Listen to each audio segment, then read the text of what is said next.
Convido a doutora Margarete Brito para conduzir uma homenagem ao professor Elisardo Carlini.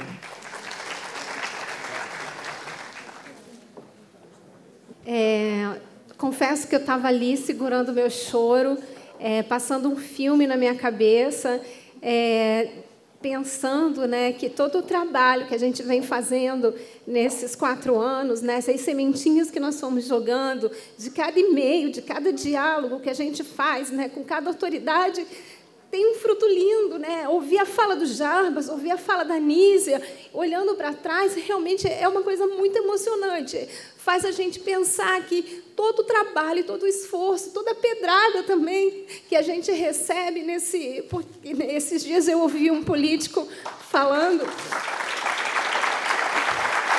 que só árvore que dá fruto toma pedrada. E é verdade, né? Eu não sei se vocês viram, quando vocês entraram, tem uma manifestação de próprios companheiros de luta, né, que se sentiram muito incomodados com a gente ter buscado parte de financiamento com as empresas que importam, que olham aqui no Brasil, e achando que esse evento seria um privilégio, né, e que ele seria direcionado para marketing de óleo importado, e não é nada disso. Quando vocês ouvem, né, uma mesa de abertura com falas, né, com tanto conteúdo importante, a gente vê que essa manifestação, que essas pedradas que a gente veio tomando aqui no decorrer da construção desse seminário é uma bobagem, mas viva a liberdade, viva a democracia, e que as pessoas tenham o direito de protestar, e isso faz parte da nossa caminhada e da nossa trajetória. Eu queria entregar...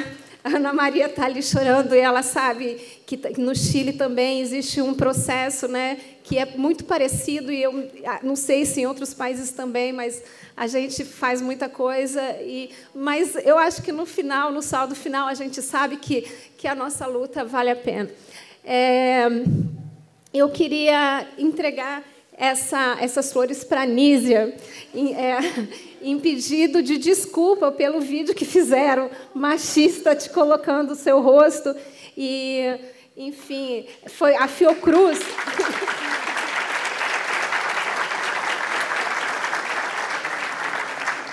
A Fiocruz foi uma parceira muito importante, porque a gente sabe que esse tema ele é envolvido de muito preconceito, né? E só para vocês terem uma ideia, quando nós chegávamos com um cartaz, né, com a folha da maconha, para colocar nos hospitais, né, para a gente poder trazer mais médicos para o evento, a primeira coisa que a gente falava assim, é um evento que está sendo promovido pela Fiocruz. Aí, quando as pessoas ouviam que era a Fiocruz, aí eles deixavam a gente colocar o cartaz com a folha de maconha. Então, só para vocês entenderem da importância, do peso, né, que essa instituição tem, que ajuda, né, da seriedade a essa luta e a essa caminhada. Fiquei muito emocionada com a fala do Jarbas. Jarbas, ele está aí ainda? Eu queria dizer que, desde o início, né, a gente sempre tem um pé atrás com a Anvisa, mas eu sempre ouvi falar muito bem de que era uma pessoa independente, de que era uma pessoa que a gente podia confiar, que a gente podia acreditar, e eu acho que, com essa fala que ele fez aqui, isso está confirmado. Jarbas, nosso muito obrigada. Bom, agora, como eu falei no início da minha fala, esse evento ele é muito simbólico, porque ele está sendo realizado num mês onde fazem exatamente 4 anos do evento que foi feito no CEBRID pelo professor Elisardo Carlini. E lá nesse evento tinham pessoas, né, que hoje, na época, eram simplesmente pacientes, e hoje são ativistas militantes com associações construídas, que estavam presentes nesse evento, e onde eu conheci essas pessoas que se tornaram companheiros de luta. Então, eu queria chamar aqui o Cassiano, da Abraço Esperança, o Norberto, que estava nesse evento, queria chamar... era o Norberto, a Juliana, óbvio. E queria chamar também, para compor essa homenagem, o Valcler.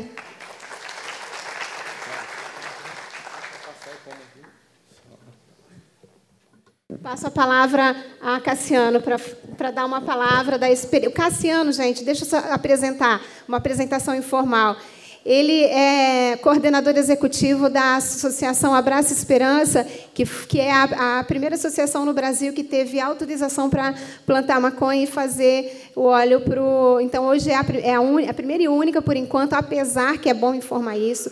É a única legal, mas existem mais de 20 pequenos produtores que correm ainda o risco de serem presos e que fazem óleos e que distribuem aí para uma grande parte da população de crianças e adultos. Mas aqui a gente passa a palavra para Cassiano para falar 2 minutos sobre o que vem na cabeça dele de 2014 para cá, quando a gente vê que em 4 anos nós tivemos tantos avanços. Cassiano. Bom dia, né? Boa tarde. Eu não sou muito bom de falar, sou um pouco tímido, mas eu queria deixar minha homenagem ao nosso decano, porque eu lembro que, em 2014, eu só olhava nos vídeos na internet, vídeos em inglês, né? E eu buscando alguma coisa em português para eu entender o que era cannabis medicinal e como funcionava o sistema do canabinoide, eu me deparei com um vídeo de Carline, muito antigo, acho que era 1 hora no YouTube, né? E explicando todo aquele sistema, e aquilo me deixou apto, né, a entender, né, a poder até mesmo debater e seguir em frente e conseguir um norte, né?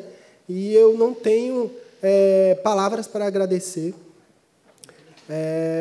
Naquele 2014, o evento já era já era muito avançado, né? Eu acho que de lá para cá o tempo mudou muito, né? E a gente tenta fazer um evento parecido, é incriminado, né? Então, a gente realmente deve muito àquele evento. Todos nós nos conhecemos lá, né? Eu conheci o senhor lá pessoalmente, mas eu soube que o senhor morou lá em João Pessoa, né? É muito bem quisto lá em João Pessoa, né? E eu tenho, em nome da associação, em nome da minha mãe, em nome do meu irmão, que é epilético, todos aqueles que se beneficiaram com o seu trabalho, em nome deles eu dou parabéns, agradeço de coração e desejo ao senhor muita saúde e que o senhor tome um óleozinho. Viu?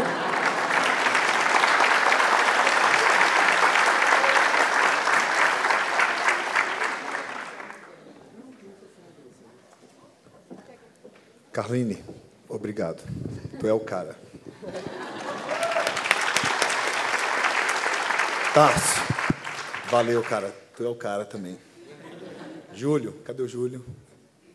Valeu. Ramírez, valeu. Pessoal, só quero deixar o principal agradecimento mesmo do meu coração para a Catiele e para a Anne. Para mim.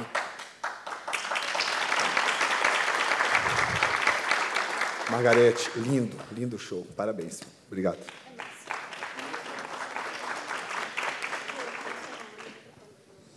Gente, bom dia. É uma enorme honra estar aqui 4 anos depois do simpósio, que foi um divisor de águas na vida de todos nós, né? Que foi quando o movimento começou a fortalecer mais ainda.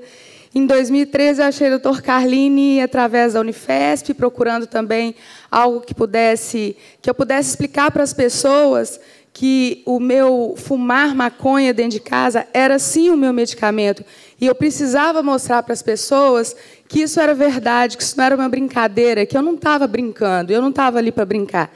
E eu encontrei o Dr. Carline e escrevi um e-mail para ele contando minha história. A primeira linha, ele respondeu assim: querida Juliana, que horror. Eu amei ele de cara. Aí um tempo depois, ele me passou um outro e-mail e me chamou, me convidou para o 4º Simpósio Internacional de Cannabis Medicinal, em São Paulo, e falou: olha, eu já fui até presidente da Anvisa, não foi, doutor? Já fui até presidente da Anvisa, a gente não conseguiu andar nada. Vamos botar os pacientes na roda e vamos dar o lugar de fala, porque isso é muito importante. Cá estamos, eu represento a AMA-me, Associação Brasileira de Pacientes de Cannabis Medicinal, e estou muito feliz, muito honrada, parabéns para todos vocês. Valeu, gente. Dr. Carlini, você é o cara.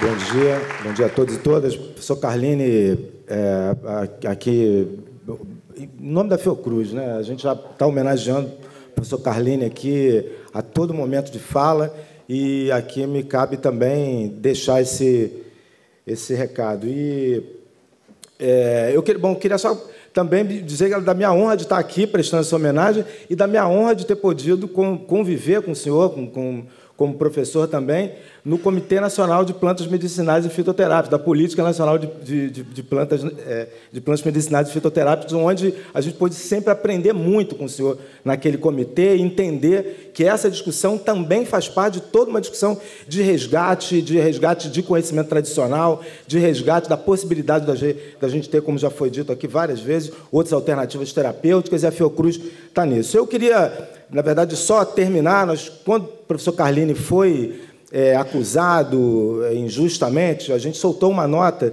reafirmando aquilo que a SBPC também diz. Eu queria só ler essa frase aqui: acusar o Dr. Carlini de apologia às drogas equivale a criminalizar a inteligência e o conhecimento científico. Com isso, a gente presta essa homenagem ao senhor e espera que a liberdade continue reinando aqui, como o senhor tanto representa essa liberdade e representa a luta pelo SUS e pela democracia no Brasil. Muito obrigado por tudo.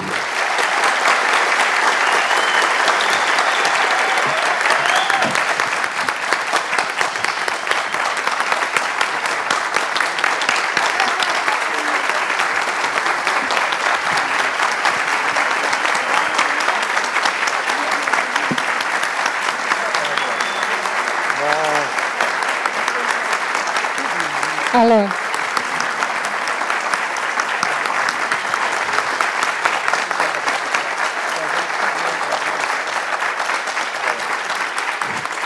Aqui no... Eu vou ler aqui, ó. Aqui nesse troféuzinho que nós mandamos fazer especialmente para ele, tem uma frase que tem tudo a ver com o evento e com o professor, que é o seguinte: não podemos olhar para o futuro sem esquecer do passado. Com a palavra, professor Carlini.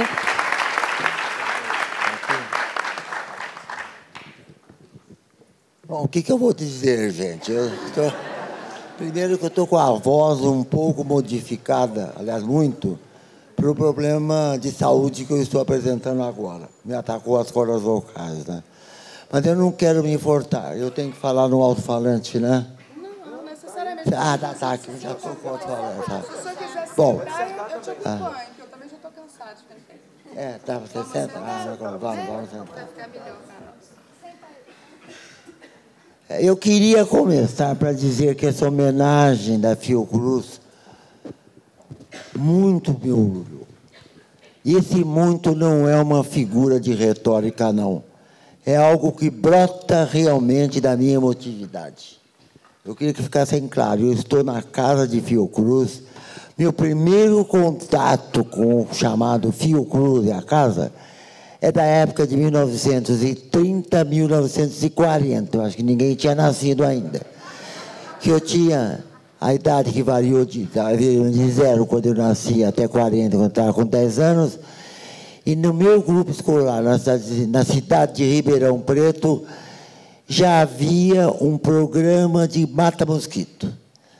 Esse programa e outros programas de saúde pública já eram coordenados, já era o espírito de Oswaldo Cruz se esparramando sobre o Brasil. Isso em 1930, 1940.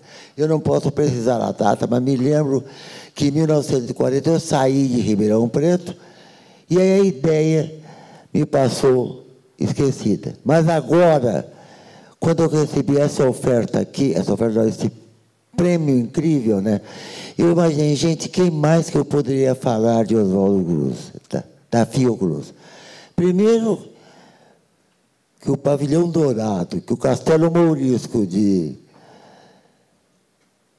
Oswaldo Cruz foi uma coisa que, quando eu comecei a fazer o ginásio e entrei pela primeira vez na Faculdade de Medicina, me encheu o coração. Eu fiquei num estado de felicidade muito grande, porque naquela época existia no Brasil algo que nós perdemos, e eu lamento profundamente. Nós perdemos uma noção de que o país era o país, que o país era nosso, que nós éramos responsáveis pelo seu crescimento. E isso hoje em dia está tudo perdido. É lucro, é corrupção, é não sei o que mais. Né? Acaba-se com o Brasil que eu conheci. Isso eu fiquei assim muito impressionado, porque em 1958 eu organizei o primeiro simpósio no Brasil sobre plantas medicinais. Você podia mostrar a segunda parte aqui? Isso. Esse segundo aqui, tá? Eu era recém-professor, jovem professor, dos meus 30 anos, na Escola Paulista de Medicina, por onde eu me formei, por onde eu me diplomei e exerci minha profissão. E eu fui para os Estados Unidos em 1962, 64, 65. Voltei de lá e falei, isso não dá. Não dá para eu querer imitar os Estados Unidos para sermos um segundo Estados Unidos. Nunca chegaremos lá, até porque eu sou totalmente diferente do americano comum e ele é totalmente diferente do americano brasileiro. Isso era um jovem que tinha acabado de ser formado. Eu, então, passei lá 4 anos e pouco e comecei a falar, mas, gente, eu vim aqui fazer o quê, então? Ele falou, eu vim aprender a fazer ciência. E lá se fazia ciência. Mas era muito interessante, porque havia algo muito diferente na Escola Paulista de Medicina, na USP, aqui no FRJ. Nós batalhávamos para ser crista da onda, que a gente chamava.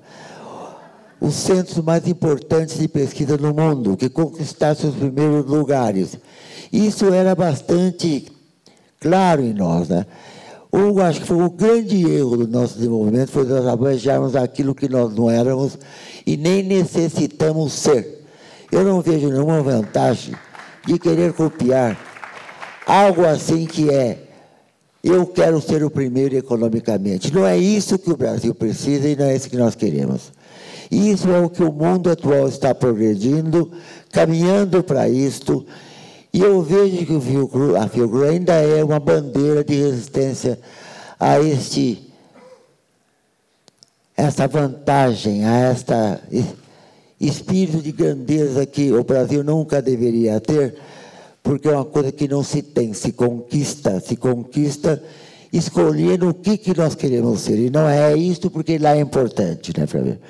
Então, eu queria começar a dizer alguma coisa, o meu eterno agradecimento à Fiocruz, e eu queria ler aqui a história rápida, uma frase rápida, escrita há 50 anos atrás exatamente, por um dos ídolos que eu até hoje respeito, que eu até hoje lamento a perda, que eu até me entristeço quando não vejo a figura à minha frente do professor Haiti Musache.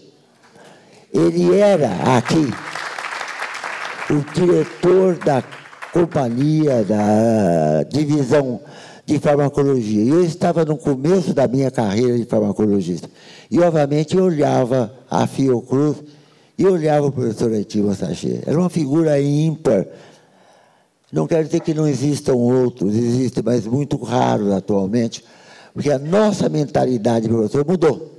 Começa a ter mudado muito a SBPC, que eu acho a pena das penas também, que os estudantes brasileiros nem mais ligam para isso. Acho que isso precisa ser reanalisado e os professores têm que reestudar essa SBPC que se deixou. Ela foi fundada, acho que em 1940, e ela foi... eu acho que a Fiocruz foi a precursor da SBPC, porque os grandes cientistas do Brasil naquela época, pouquíssimos, achavam que deviam se fundar a SBPC. Então, é isso que eu quero comentar, de agradecimento, mas muito grande, muito real mesmo, e emoção sentida demais, porque eu era um menino pobre que entrou na escola de medicina. Eu falei, gente, eu estou no meio daqueles que gostam da Fiocruz, porque quase todos os professores eram mais ou menos êmulos. Quem não conhece, não se lembra do Léo do Prado, do José Ribeiro do Vale e outros professores, né? Então, a Fiocruz está muito diretamente ligada para mim, mais do que vocês pensam. Agora eu queria falar sobre o assunto que realmente me trouxe algum conhecimento, que é a maconha. Não é bem assim, eu não me considero bem assim. Você me segura, por favor. Eu me considero um cara, não se pode deixar. Deixa eu só ler. Deixa eu só ler aqui, para terminar de ler o que disse o Haiti Musashi em 1950. E, olha, eu sempre digo que eu sou italiano, gente, sou descendente de italiano. Queria que o italiano fale assim, eu queria que seja inglês. Eu não sou. Eu sou italiano, eu falo desse jeito. Então, vou ler o que em 1950 o Haiti Musashi disse quando ele estava expulso do Brasil, estava vivendo num outro país, sem o passaporte, foi roubado do governo da época, não podia fazer nada. E ele conseguiu chegar. Em 1950, ele chegou ao primeiro simpósio de plantas medicinais do Brasil. E eu dizia com todos os meus colegas, gente, é isso que nós temos que dedicar esforço. Coisa que nós temos no Brasil, que não custou nada para nós. Alguém deu. Se alguém acredita em religião, que seja religião. Bom, ele veio, aquele jeito dele. Quem chegou a ver o Haiti, que já morreu um bocado, se lembra da figura imparcial dele, a figura de respeito, a figura de você olhar e falar, este é o cientista que eu quero ser. Ele disse, quando chegou, fugido não, voltado para o Brasil, não sei nem como ele entrou naquela época, ele falou o seguinte no simpósio de plantas medicinais do Brasil. Temos uma flora tão vasta que o que resta ainda por fazer é quase tudo. Eu acho que isso ainda é hoje verdade. 50 anos ditas atrás, são palavras de hoje de Haiti Musashi. Desse modo, é bastante oportuno a ideia de promover essa reunião com o fim de coordenar os diversos núcleos já existentes e trabalhando isoladamente. Sabemos muito bem das dificuldades existentes para promover algum estudo coordenado, multidisciplinar, que era o que se pretendia nesse simpósio. O objetivo principal desse simpósio é exatamente o levantamento dessas dificuldades. Isso ele disse 50 anos atrás, e eu sinto um pouco o tom da voz dele.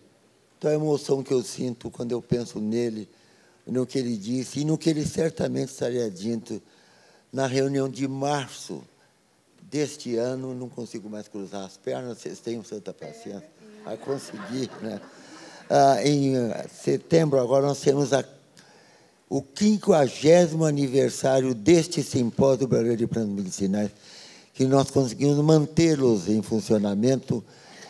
Começou com 15 cientistas, hoje, geralmente, vem 1.500, 1.800, 1.700, dependendo do local. Trabalho científico sobre plantas medicinais. E ainda criticável e muito, mas que a gente tem um caminho já aberto, né? Agora eu cesso aqui, quero falar sobre a maconha, que afinal nós estamos aqui, não sei se é bem isso, mas entre as coisas que temos que dizer é isso. Olha, de 1 a 10 anos de vida, eu nasci em Ribeirão Preto, e meu pai, devido a muito grande dificuldade, teve que se valer do sustento da minha mãe, que era uma normalista, aquelas professorinhas primárias que lecionavam nos grupos escolares da época. E tudo era absolutamente sério. Isso deve ser sério ainda. Como ela passou vários anos sem cursar, dar aula, porque ela estava casada e com filhos pequenos, entre os quais eu, ela teve que iniciar a carreira didática dela de professora. E ela prestou um concurso público, que eu acho que deve até hoje existir, para as iniciantes da carreira de magistério público. E ela pegou o último lugar das vagas disponíveis, que foi na divisa de Minas Gerais, num lugarejo chamado Pirajá. E eu vivi lá dos 7 aos 10, 11 anos. Foi uma época importantíssima para mim, porque eu conheci o Brasil lá, não em São Paulo, Rio Preto, conheci o que era o meu país naquela época de 1937 até 42, durante a Segunda Guerra Mundial. Eram 2 ruínas, uma cruzando a outra, 20 e poucas casas, umas 300, 400 pessoas vivendo lá. Absolutamente sem recurso algum, não tinha uma jardineira que não era ônibus, né? Só tinha uma fim de semana quando não chovia. Não tinha médico, não tinha dentista, não tinha advogado, não tinha água, não tinha luz, não tinha absolutamente nada. O primeiro rádio que entrou lá foi meu pai, que conseguiu botar um pé de eucalipto e puxou uma antena que pegava. E ele, infelizmente, gostavam de ouvir a Alemanha nazista. E o menino, ouvindo aquilo, eu ficava desesperado, porque ninguém era, né? E meu pai, filho de italiano, Mussolini, tinha aquele tipo de comportamento que já me marcou um pouco a minha época. Por que o João, Pedro, a Maria, a Josefa falam na Alemanha mal e eu ouço só meu pai falar bem? Eu comecei a minha primeira dúvida, que existiam sistemas diferentes, eram aí. Bom, não aprendi uma palavra sobre a maconha, não ouvi falar maconha, sobre a maconha, dos 7 aos 10, 11 anos, estive lá no meio de crianças de 7 a 11 anos de idade. Ou seja, maconha era absolutamente desconhecida naquela região de Pirajá, perto, mais ou menos, do Rio Grande, que era a divisa de Minas Gerais. E só gente do sítio mesmo, né? Mas eu aprendi lá, pela ausência de qualquer recurso, tudo que você pode aprender de uma ciência que nós não respeitamos. Eu duvido que aqui se respeite, a não ser politicamente. Que a respeito é genuíno, a ciência genuína do brasileiro que não tem cultura, mas tem uma cultura popular que o menino naquele 7, 8 anos, o detalhe é que a mamãe era filha de médico, que a mamãe era a única pessoa que ia socorrer os doentes, coitada, sendo uma professorinha primária, eu ia junto. Mas eu aprendi coisas inacreditáveis. Na minha escola de medicina não foi fácil. Eu tive tracoma e aprendi o que era tracoma. Eu fui mordido por cachorro louco, tive que tomar aquelas injeções. Eu fui hospedeiro de uma solitária. Quem daqui conhece uma senhora solitária? Que era a Tênia Sólio, que era uma lombriga de 1 metro, que habitava meu intestino. Aprendi outros tipos, camarelão, não aprendi febre, mas aprendi bicho do pé, aos horrores, porque nasciam de monte. Minha mãe, no começo, não sabia o que era. E aprendi coisas de miséria de saúde que eu nunca consigo esquecer. Só conto um detalhe. Filha, anota o meu tempo, por favor, que eu não quero passar o tempo. Porque hoje eu recebi umas 5 cartas que eu não podia passar meus 10 minutos e eu obedeço às ordens. Foi a única coisa que eu não esqueci da ditadura, eu tinha que obedecer ordens, né? Então, eu fui uma vez assim, a mamãe ajudar uma senhora, uma moça em parto. Eu tinha acho que uns 9 ou 10 anos. E quando nós íamos numa charrete, que ficava assim, quando iam chegando nessa cabana, né? Eu com os meus 9, comecei a ouvir uns berros primeiros. Eu nunca tinha ouvido um urro tão sentido e dolorido que aquilo. Era a moça que estava dando a luz e minha mãe não deixou entrar. Eu fiquei da porta, da janela, que não fechava bem, podia ver, né? E aprendi qual era o parto. Da mulher dando a luz com problemas. Ela estava já mais de um dia dando a luz. O que ensinou alguém lá era o seguinte: a moça ficava na cama, 4 auxiliares, o marido e 3 amigos do marido, cada um segurava no mesmo, suspendia a mulher e soltava. Ela caía em cima de uma cama que não era de mola. E dava um urro, aquele urro já absolutamente inacreditável, que era o que achava que fazia a criança sair mais depressa. Plum, e a criança era expulsa. Não me esqueço mais disso. E não dá para esquecer com quase 90 anos que eu tenho. E aprendi não sei quantas outras coisas, mais ou menos do mesmo estilo, pela ausência absoluta e completa de férias, de auxílio médico, dentista. Agora eu estive lá, de novo, com quase 90 anos, e vi uma coisa também inacreditável, só dá no Brasil. As mesmas 4 ruínas permaneciam. As casinhas estavam um pouco melhor. Mas espantoso, as 4 ruínas, as 2 ruínas cruzando, elas estavam as 4 asfaltadas. E eu não consegui entender. Falei, gente, é a única cidade do Brasil que é toda asfaltada. É um progresso extraordinário que nós estamos vivendo aqui, né? E isso foi minha vida. Fiz o ginásio rural. A única professora que foi lá abrir a escola foi minha mãe. E aí terminou a escola rural, tive que ir para a cidade fazer o ginásio. E fui lá. São José do Rio Preto devia ter uns 30 mil habitantes. Pela primeira vez, eu encontro outros colegas mais ativos, mais espertos, que tinham um cineminha que eles podiam ver. E eu ia ver todo domingo, etc. E tal. E aí aprendi que lá, alguns moleques de lá, minha idade, faziam um uso recreativo da maconha. Não chamavam de recreativo, falavam de divertimento, qualquer coisa. Eles se reuniam em grupinho, fumavam que eles iam ser maconha, e eu olhava aquilo com muita curiosidade. Sabe, eu não me lembro se eu tomei. Eu acho que não, porque eu não me lembro nunca de ter posto um negócio desse na boca. Mas, enfim, não acreditem que eu tomei. Eu acho que não. Eu era puríssima até os 10 anos de idade, né? Segundo o conceito atual do governo hoje. Bom, nessa época, eu aprendi uma coisa, a segunda coisa. Não existia maconha. E lá fazendo o grupo do grupo escolar, eu entrei na Escola Paulista de Medicina. Eu já falei da escola, né? Da Escola Paulista de Medicina, isso com 11, 12 anos. Eu prestei depois de ter feito o grupo escolar. Fiquei calouro de medicina no primeiro ano, e lá era fácil você encontrar colegas que, de vez em quando, fumavam maconha. Eu não encontrei ninguém reunidos em grupo e fazendo uma roda de maconha para ficar bêbado, para fazer folia, para qualquer coisa.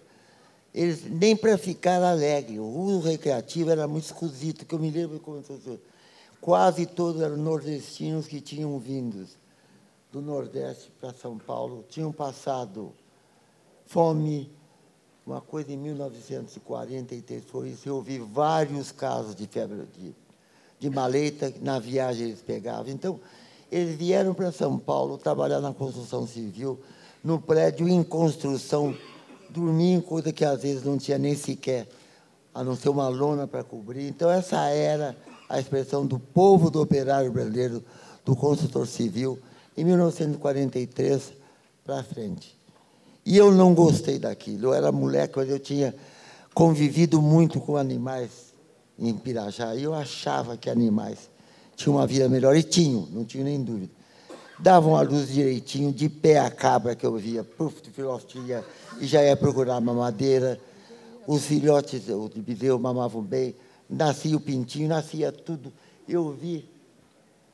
Olha, a minha filha está falando, ela sabe que eu sou neto italiano, já disse que eu não consigo falar assim. Eu não consigo, eu vou tentar mais uma vez. Tá, tá bom. E então estava onde mesmo? Eu tinha visto muita natureza e conhecia muita medicina local, demais. Minha mãe aprendeu a tratar todos nós por essa medicina negra. Mas a maconha apareceu muito rapidamente. Então, aí, no segundo ano de medicina, eu tive sorte. Eu tive a sorte de conhecer o Ribeiro do Vale, que era o professor de farmacologia de lá. E ele também era do interior de Minas Gerais, de Guaxupé. Ele também gostava muito do caboclo brasileiro, do cara mais de terra, mais de chão, mais de colchão de mola, mais de arroz e feijão e mais nada, né? Ele trabalhava muito no interior de Minas e conhecia isso muito bem. E aquele era o brasileiro dele. O brasileiro dele não era o comerciante, o comerciário de São Paulo, ou o aluno de medicina. Deus me livre, aluno de medicina, ser igual a um pobre no Brasil, na minha escola, por exemplo, né? E ele começou, então, a ver o que os caboclos que chegavam para aprender o trabalho de levar tijolo para cima, fazer cimento para ajudar a construir um prédio. Eles aprenderam muito bem que no sábado e domingo, por que eu aprendi isso? O professor Ribeiro Vale tinha uma plantação de maconha no campus da Escola Paulista de Medicina, que era uma coisa pequenininha, porque lá não podia comprar naquela época a maconha, não podia vender, e quem prendia e quem comercializava, começava uma terrível campanha americana contra a maconha. Nós recebíamos filmes no fim de 1940, no começo de 1940, americanos pagos pelo governo americano, que aparecia um preto assim, pau, matando um brasileiro branco com um tiro na cabeça. Mas era essa cena era um cara preto, porque ele foi roubar a casa e matou o dono.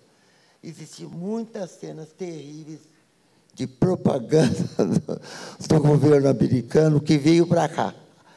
Eu vi a última propaganda, bem mais recente, vou contar para vocês, e dessa eu vou afastar o microfone para o rosto. Segura perto de mim.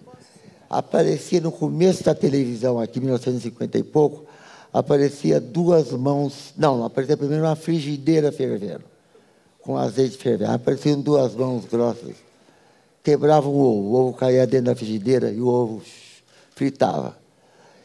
Obrigado. E aí aparecia uma voz muito gutural. É assim que seu cérebro fuma, se você fumar maconha. Essa era a propaganda educativa da maconha em 1940. Tem filmes, vocês podem ver isso, gente. Está na televisão a procurar a história da maconha. Vocês vão ver histórias de assassinato, de crimes que ainda estão lá para quem quiser ver. Eu duvido que muito membro do Congresso brasileiro ouve, por não é possível existir mais de 100 congressistas, eles são absolutamente contra a droga maldita, que eles chamam maconha, né? Isso existe até hoje. Então, na realidade, no começo, dentro da escola portuguesa, era só recreação. Os molecadas, tudo se reuniam, às vezes se reuniam com as meninas na rua, faziam uma festinha à noite e tal. Eu já trabalhava na época, porque eu me casei no segundo ano do curso de medicina, e trabalhava feito um jumento, né? Durante a noite, e trabalhava feito um jumento à noite na Escola Paulista de Medicina. Me formei sabendo disso de maconha, que existia uma visão de não existência, pelo menos numa zona do estado de São Paulo, da existência numa escola médica só de filhinho branco. Eu até hoje eu tenho um... que foi? Que eu até hoje tenho um pouco de... Eu estou passando o tempo.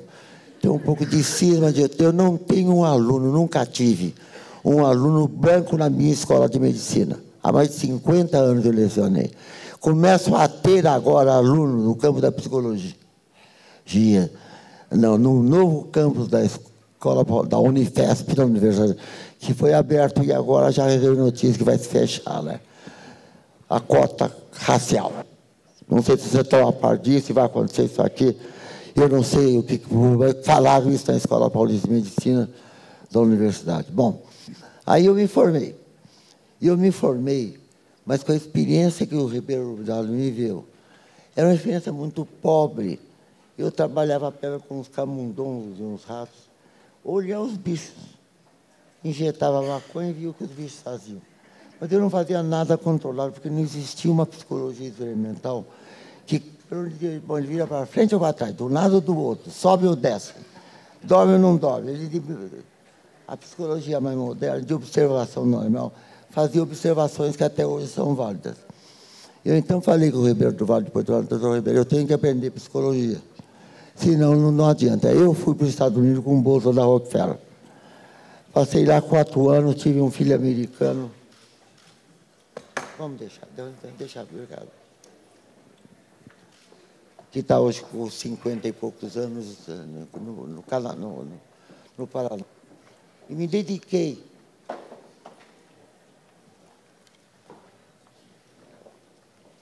a fazer o que na Escola Paulista de Medicina eu fazia como professor muito recente da farmacologia, o Ribeiro do Vale, abrindo entusiasmado com tudo que ele viu lá fora.